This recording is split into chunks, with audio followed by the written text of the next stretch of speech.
What's going on, everybody? GamerSci back with another video. Now, remember back in the day when we had the Strike games? Of course, started off with Desert Strike on various systems. I played it on Super Nintendo and Amiga, but I think it's mainly known for the Mega Drive. It was ported to just about everything. I think even the Game Boy got a version of it. Absolutely fantastic game, isometric helicopter game. Yeah, you blow things up, you rescue hostages. It was all really well done and fun. It had two sequels. We had Jungle Strike and Urban Strike before it moved over to the 32-bit systems, where we had a couple more in Soviet Strike and Nuclear Strike, which much more the same.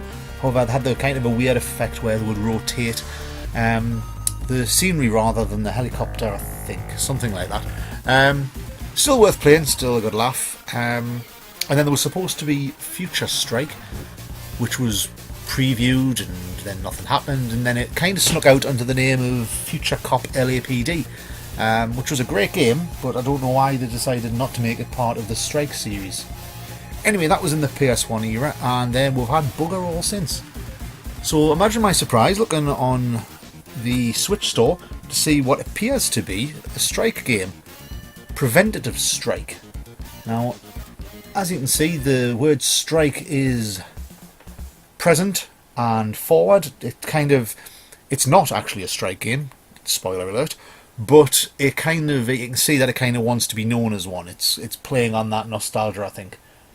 It was really cheap. It was like something like £1.60 or something.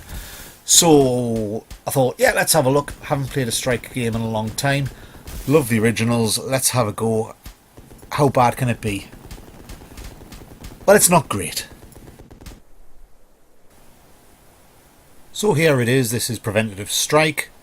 From what I make out, don't be too harsh. It was developed and created by one guy. It was on the Steam store last year, apparently. Initial impressions, I think, well, actually that looks quite good, doesn't it? It's colourful and big, nice graphics, you know, explosions.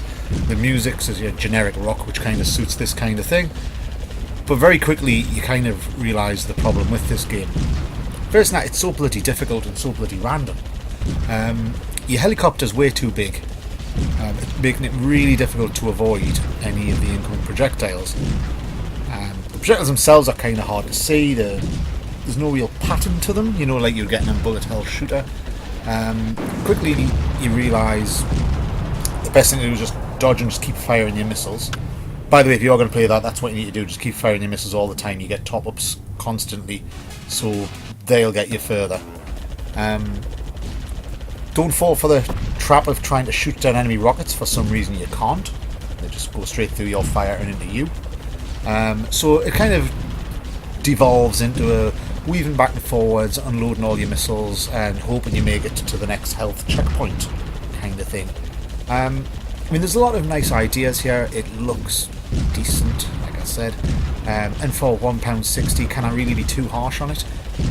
It's just, I don't know, did nobody playtest this and say to the fella that made it, listen mate, it's too hard, and not in a good way. You know, we're not talking Cuphead, difficult but fair, we're talking kind of unfair.